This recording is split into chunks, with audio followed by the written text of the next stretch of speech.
بسم الله الرحمن الرحیم. شاگردان و متعلمین عزیز، سلام علیکم.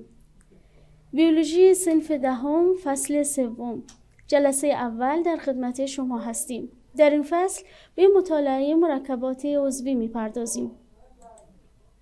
ساختمان و وظایف مواد عضوی، قندها و موجودیت آنها در غذاهای مختلف و پروتئین‌ها و اجزا و انواع آن را در این فصل ان شاء الله با هم بررسی می‌کنیم.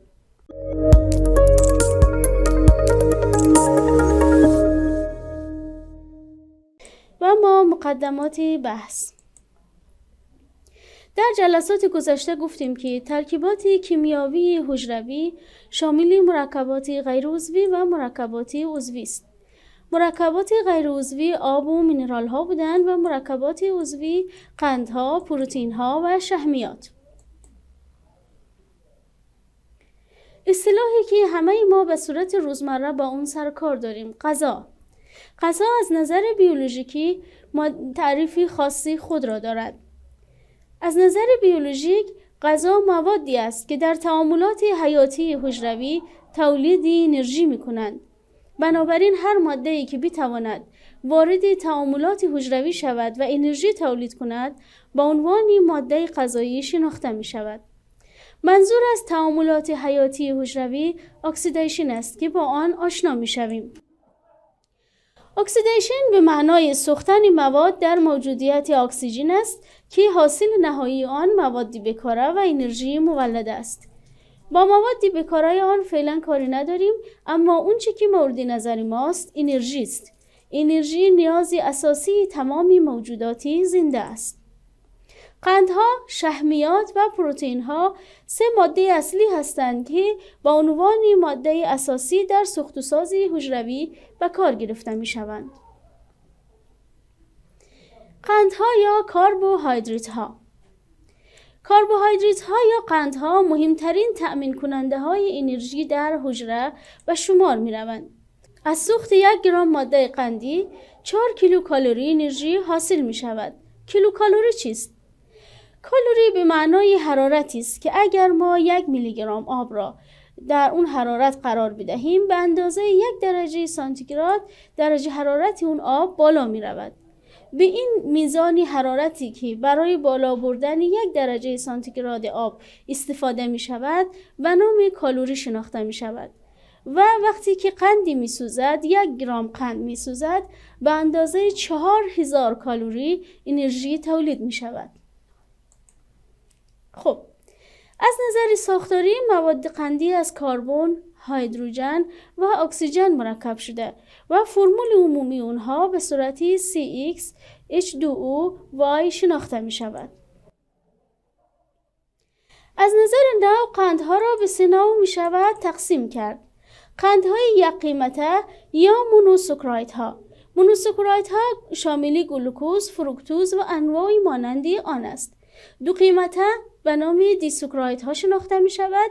سوکروز و مالتوز از انواع آن شناخته می شود و چند قیمته که پلیساکاراید گفته می شود. پلیساکاریدها شامل نشاسته، سلولوز و گلیکوژن است.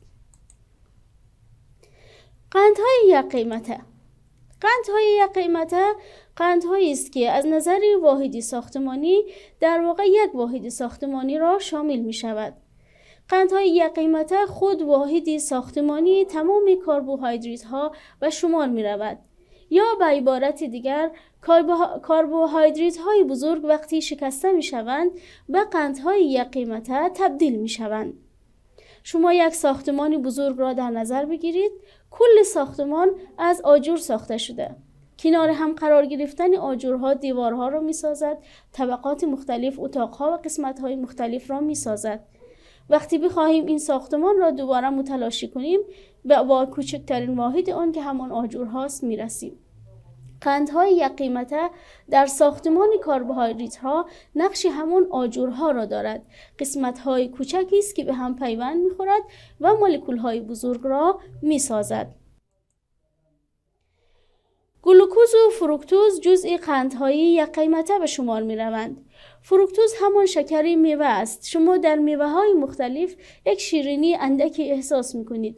شیرینی که در سیب احساس می شود، شیرینی که در گلابی و انواع میوه های دیگر پیدا می شود و طعم آن احساس می شود، مربوط به قند فروکتوز است. کمی و زیادی فروکتوز باعث شیرین تر شدنی میوه های مختلف می شود. اما در رابطه با گلوکوز توضیحات بیشتری داریم که انشاءالله می گوییم. همه قندهای یک قیمته در انتهای خود یک عامل کربوکسیل یا OH دارند که به خاطر همین عامل کربوکسیل می توانند در آب حل شوند و به صورت منحل در آب شناخته می شوند. و اما گلوکوز، فرمول مولکولی گلوکوز به شکلی که می بینید طراحی شده است. در گلوکوز ما 6 مولکول کربن داریم و مولکول های هیدروژن و اکسیژن که در اطراف آن مشاهده می شود. C6H12O6. از جمله مهمترین مونوساکاریدها در بدن انسان و دیگر موجودات زنده گلوکوز است. در واقع گلوکوز مهمترین ماده است که تأمین کننده انرژی در بدن موجودات زنده مختلف به شمار می رود. گلوکوز توسط نباتاتی که دارای کلروفیل هستند و از مواد خام مثل آب، کربن دی اکساید و به کمک نور خورشید ساخته می شود که به این عملیه فتوسنتز می گویند. پس تولید و ساختن گلوکوز به عهده نباتات است، اون هم نباتاتی که دارای کلروفیل باشند. ماده اولیه در تهیه گلوکوز آب و کربن دی اکساید است و اونچه که انرژی تامین کننده لازم برای تولید گلوکوز است نوری خورشید به شمار می رود. قندهای چند قیمته در حجرات ابتدا به گلوکوز تبدیل می شوند. در ابتدای همین بحث گفتیم که کربوهیدرات ها به صورتی تبدیل شدن به مونوساکاریدها ها شکسته می شوند. الان به شما می گوییم که کربوهیدرات های بزرگ یا قندهای چند قیمته باید به گلوکوز تبدیل شوند. اون قند یک قیمته ای که در ساختار همه کربوهیدرات ها وجود دارد قند گلوکوز است. گلوکوزی که از قندهای چند قیمته آزاد می شود در موجودیت اکسیژن سوختانده می شود و انرژی بدن را تامین می کند. به عبارت دقت کنید، قندهای پلیساکاراید تبدیل به گلوکوز می شود. گلوکوز در اثر عملیه گلایکولیز تبدیل به پیرویک اسید می شود و این پیرویک اسید از طریق عملیه‌های مختلفی که در میتوکندریا انجام می شود انرژی مورد نیاز بدن را تامین می کند. اگر بخواهیم عبارت را به صورتی مجمل بیان کنیم، C6H12O6 که مولکول گلوکوز است جمع 6O2 که اکسیژن هواست می دهد 6CO2 6H2O و انرژی. CO2 و H2O مواد اضافه و بیکاره است که از بدن خارج می شود، اما انرژی اون چیزی است که طی عملیه سوختن گلوکوز آزاد می شود و نیاز موجود زنده را تامین می کند. قندهای دو قیمته یا دایساکراید. از یک جا شدن دو مولکول مونوساکراید تحت پارچه شدن آب قندهای دو قیمته حاصل می شود. به شکل دقت کنید، دو واحد مونومری است که کنار همدیگر قرار گرفته. در انتهای یکی عامل OH است و در انتهای دیگری عامل H. این دو عامل کنار یکدیگر به هم متصل می شود، یک H مثبت از یکی جدا می شود و OH از عامل دیگر جدا شده به هم متصل می شود و مولکول H2O یا آب را تولید می کند. در اثر جدا شدن مولکول H2O از این دو تا قند باعث می شود که این دو مونومر بتوانند با هم پیوند ایجاد کرده و تبدیل به دی ساکارید شوند. بنابراین دو مولکول مونومری یا دو مولکول مونوساکاریدی با یکدیگر یکجا می شوند و طی این عملیه یک مولکول آب آزاد می شود. مالتوز هم یک مولکول دایساکارید است که از یکجا شدن دو مولکول گلوکوز تولید می شود. قندی که در گندم جا وجود دارد قندی مالتوز است. بوره یا سوکروز قندی است که از یکجا شدن گلوکوز و فروکتوز ایجاد می شود و شما آن را به نام بوره یا شکر می شناسید. لکتوز قند شیر است که از یک جا شدن گلوکوز و گالاکتوز حاصل می آید. همه اینها قندهای دیساکارودی هستند. قندی چند قیمته یا پلیساکاراید. قندهای چند قیمته مولکول‌های بزرگی هستند که مقدار زیادی مونوساکاراید اونها را تشکیل می‌دهد. مونوساکارایدی که در قندهای چند قیمته وجود دارد عموماً گلوکوز است. گلوکوز در این قندها کنار یکدیگر قرار می‌گیرد، به روش‌های مختلف به هم متصل می‌شود و مولکول‌های بزرگی به نام چند قیمته یا پلیساکاراید را می‌سازد. ویژگی همه این قندها این است که در آب حل نمی شوند، اما پیوندهای آنها به گونه است که می توانند آب را جذب کرده آماس نمایند.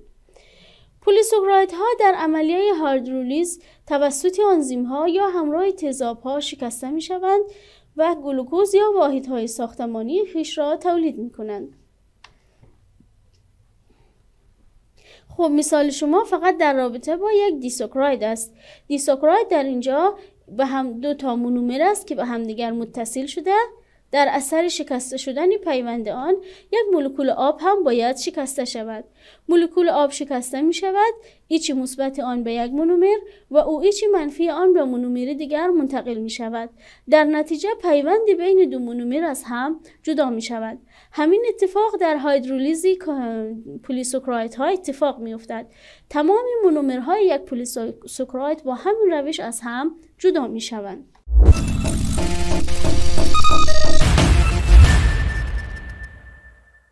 و اما نقش پلیساکارایدها در حجره. پلیساکارایدها اجزای سازنده حجرات را شامل می شوند. یکی از مهمترین پلیساکارایدها سلولوز است که در ساختار دیواره سلولی نباتات نقش اساسی دارد. کربوهیدرات‌های ساده دیگر هم در ساختارهای حجره نقشی مهمی را ایفا می‌کنند. منبع انرژی حجره به شمار می‌رود. پلیساکارایدهای مثل نشاسته مثل گلایکوژن با عنوان منبع انرژی در حجرات نباتی و حیوانی شناخته می‌شوند. و اما نشایسته پلیساکارایدی است که از یک جا شدن مولکول‌های گلوکوز با از دست دادن آب حاصل می شود. قبلا گفتیم که هر وقت دو مونومر مثل دو گلوکوز به هم متصل شوند، یک مولکول آب را از دست می دهند یا با عبارتی یک مولکول آب آزاد می شود. 10 مولکول گلوکوز به هم دیگر متصل می شوند و مولکول آب آزاد می شود تا یک مولکول نشایسته تولید شود. در اصل نشایسته منبع ذخیره گلوکوز در حجره به شمار می رود و هر جا گلوکوز باشد به معنای این است که منبع ذخیره انرژی هم محسوب می شود. نشایسته در غذاهای نباتی یافت می شود مثل کچالو، مثل برنج، مثل گندم و امثال آن. نشایسته در این مواد غذایی به صورت آمیلوپلاست دیده می شود. آمیلوپلاست در واقع یک قشایی است که اطرافی مولکول‌های نشایسته را پوشانده است. به صورت یک پوش اطراف اینها را گرفته و در داخل آنها نشایسته به صورت مولکول‌ها یا به صورت دانه‌های آمیلوپلاست دیده می شود. این دانه‌ها در بدن انسان هضمی دشواری دارد. برای همین قبل از استفاده به عنوان غذا باید پخته شود. پختن باعث می شود که این پوش شکسته شود و مولکول‌های نشایسته آزاد شود. مولکول‌های نشایسته وقتی از این پوش آزاد می شود به آسانی در دستگاه گوارش انسان هضم می شود. بنابراین آمیلوپلاست ها در اثر پختن غذا شکسته شده و مولکول نشایسته را آزاد می کنند. از دیگر ویژگی های نشایسته تعامل با آیودین است. نشایسته می تواند با آیودین تعامل ایجاد کرده و به رنگ آبی در بیاید. در کچالو، نان گندم، جو و برنج نشایسته یافت می شود. ماده بعدی که به عنوان یک پلیساکارید مهم شناخته می شود سلولوز است.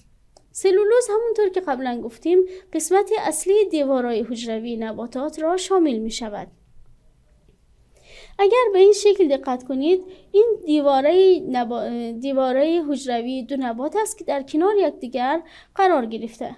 خط زرد رنگ طبقه اولی است، یعنی دیواره اولی که برای این نبات شکل گرفته است.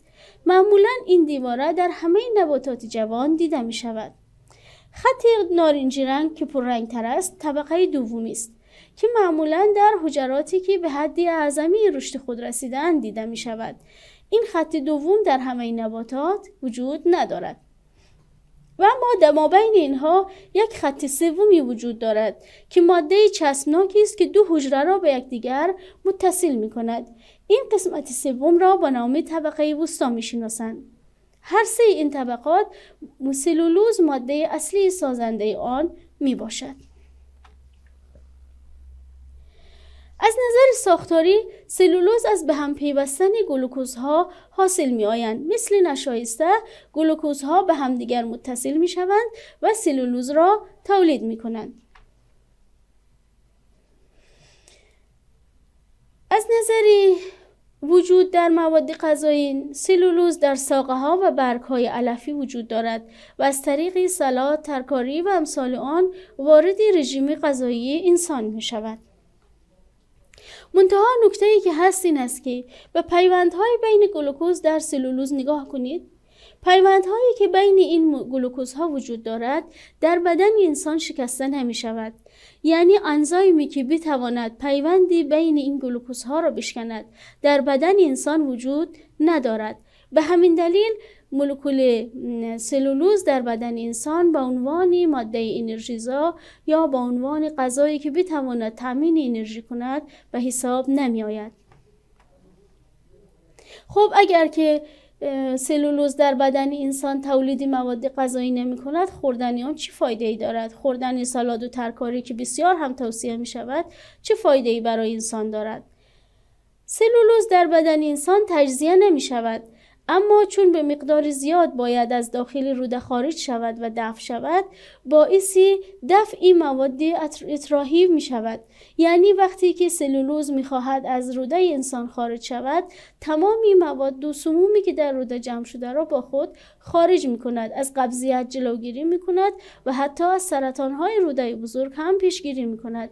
از این بابت سلولوز برای سلامتی انسان ضروری است. در حیوانات علفخوار به خاطر داشتن باکتریاهای مخصوصی که در سیستم هاضمه اونها وجود دارد می توانند سلولوز را تجزیه کنند. این موجودات با تجزیه سلولوز انرژی مورد نیاز خود را تامین می کنند. موجوداتی مثل گاو، گوسفند و امثال اونها سلولوز را که علفها را با عنوان منبع غذایی خود میخورند، در واقع سلولوز را میشکنند و تبدیل به گلوکوز میکنند. باز هم خود اونها انزیم های تجزیه کننده را ندارند، بلکه باکتریاهایی که در سیستم هاضمه اونها هست کاری تجزیه سلولوز را انجام میدهد. آخرین پلی‌ساکاریدی که با هم بررسی می‌کنیم گلایکوژن است. گلایکوژن هم از به هم پیوستن گلوکوزها ساخته شده و کتاب شما با عنوان نشایسته حیوانی با آن اشاره می‌کند. به این دلیل که فقط در بدن حیوانات یافت می‌شود. در تولید انرژی عضلانی و در ذخیره سازی گلوکوز نقشی اساسی دارد. حیوانات با خوردن پلی‌ساکاریدهای دیگر مثل نشایسته، مثل سلولوز انرژی را در بدن خود جمع می‌کنند. انرژی در کبد یا جگر آنها تبدیل به گلایکوژن می‌شود. بعد این گلایکوژن در موقع ضرور وارد عضلات شده و با عنوان انرژی مصرف می‌شود.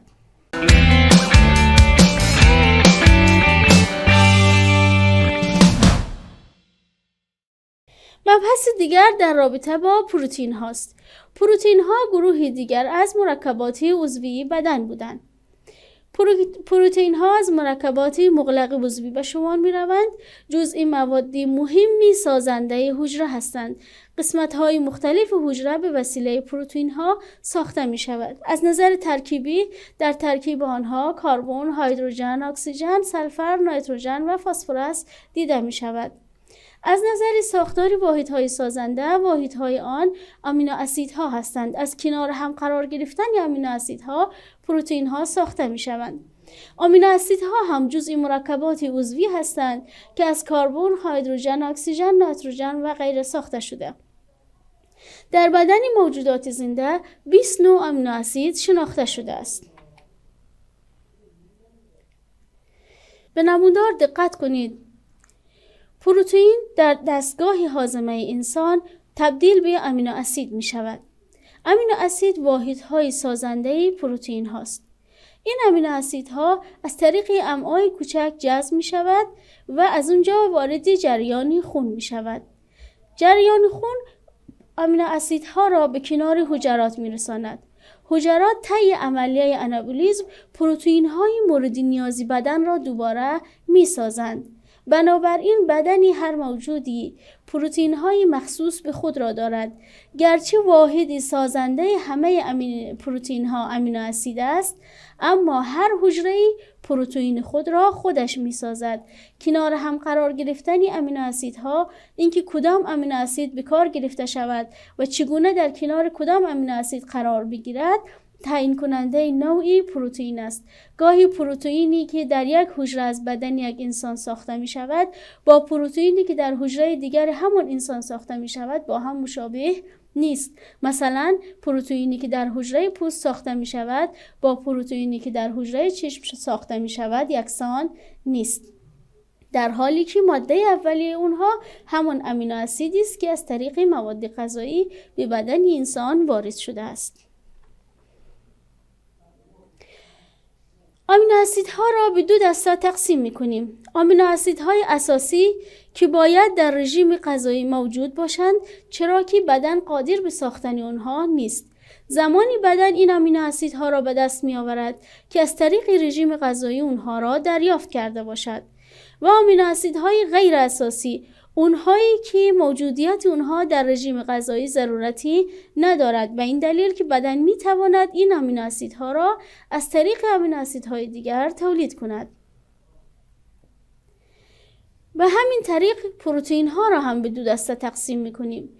پروتئین هایی که تمام امینو اسیدهای اساسی و ضروری را در خود دارد که عمدتاً پروتئین های حیوانی است، مثل شیر، تخم مرغ و انواع گوشت.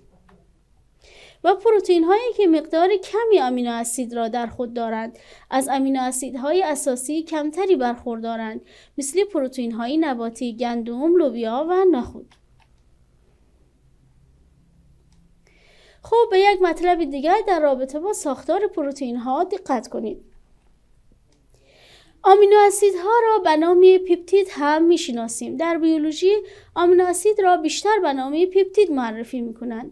وقتی آمینو اسیدها به دنبال یکدیگر قرار میگیرند به نام زنجیره پپتیدی یا پلی پپتید شناخته میشوند و از مجموعه پلی پپتیدها پروتئین حاصل میشود. پروتئین میتواند یک زنجیره پلی پپتیدی باشد یا چندین زنجیره پلی پپتیدی باشد که به شکل‌های مختلف در کنار هم فضاسازی شده است. کم شدن یک آمینو اسید یا تغییر یک آمینو اسید در زنجیره پلی پپتیدی به طور مستقیم بر وظیفه پروتئین اثر می‌گذارد. به شکل دقت کنید.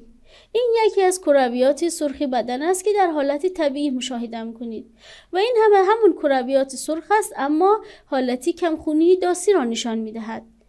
فقط تغییر در یک آمینو اسید باعثی به وجود آمدن کمخونی داسی می‌شود. تغییری که در پروتئین هموگلوبین ایجاد شده باعث شده که این پروتئین از حالتی طبیعی خود خارج شده و به شکل غیر عادی مشاهده شود و حتی میتواند بیماری که باعث مرگ می شود در فرد تولید کند. دوستان، به پایان مباحث امروز رسیدیم و سوالاتی کنکوری این جلسه می پردازیم.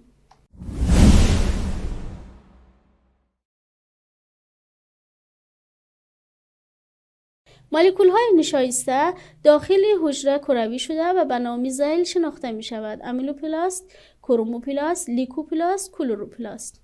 گفتیم که به نام امیلوپلاست شناخته می شود. منبع انرژی حیوانات پستاندار علفخوار عبارت است از سوکروز، فروکتوز، گلیکوژن، سلولوز. وقتی نام علفخوار می آید حتما به یادی سلولوز می افتیم.